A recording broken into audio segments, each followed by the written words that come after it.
24-hour news live from Moscow. I'm Paul Tadich. You're watching Russia Today. These are the headlines this hour. A new year and new beginnings. Russians look optimistically ahead to what 2008 has in store.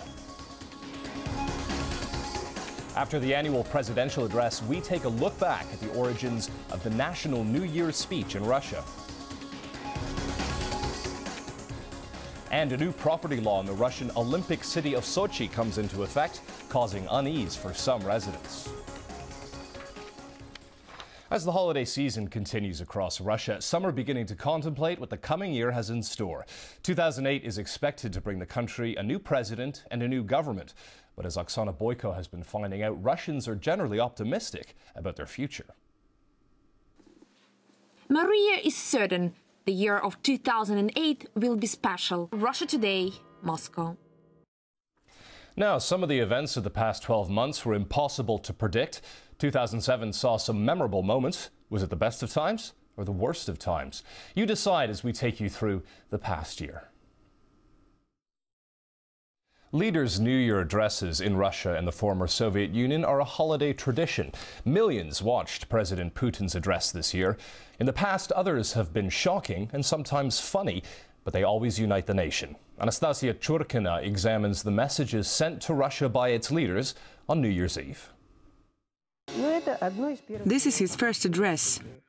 We are witnessing the last minutes of 1970. Today, Moscow. All right, it's 11 minutes past the hour. You're watching Russia Today. Still to come on the program.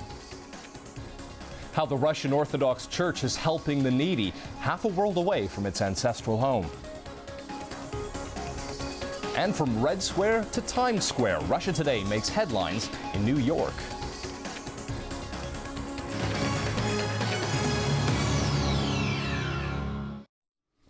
The Reuters news agency says Iranian authorities have arrested a person behind a rumor that Russian President Vladimir Putin would be assassinated in Tehran last October. The Iranian Fars news agency reports an arrest was made last week.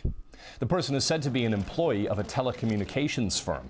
The report on the assassination rumor was made public in October when the Russian president attended a summit of the 5 Caspian Sea states in the Iranian capital.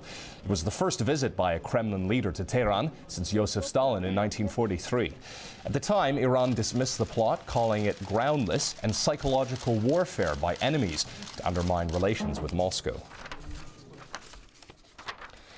Now, a new property law has come into effect in Russia's southern Krasnodar region. It was introduced after the city of Sochi on the Black Sea won the bid to host the 2014 Winter Olympics.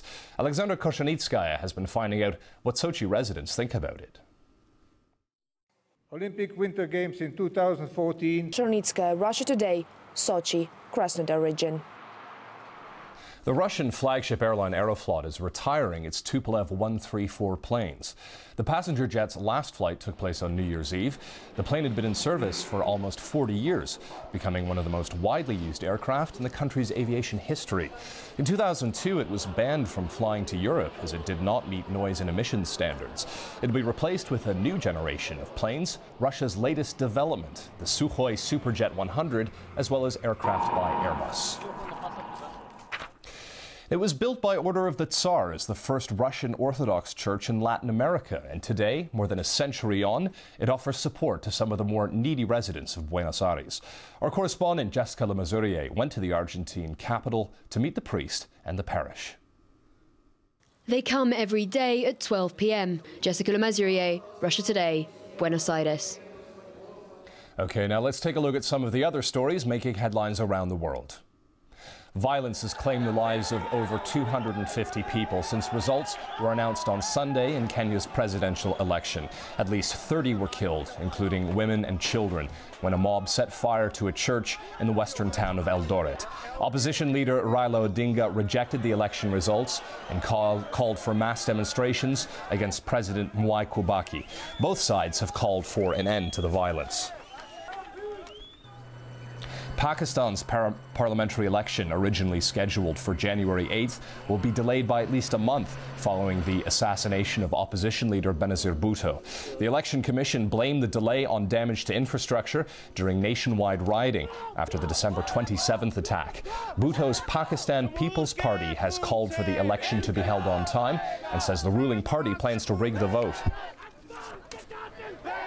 And in a peculiar New Year's Day tradition, 3 Italian men jumped off a 16-meter bridge into Rome's Tiber River. Hundreds of spectators watched as the divers took the plunge into chilly and dangerously shallow waters. The event first took place in 1946 and has become a Roman holiday celebration. New Yorkers were able to join Russia in celebrating 2008 long before its arrival in the United States.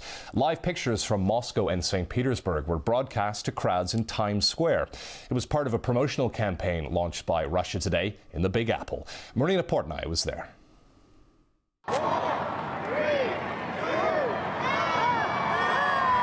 Marina Portnoy, Russia Today, New York. All right, back to Russia now. Andrew's here.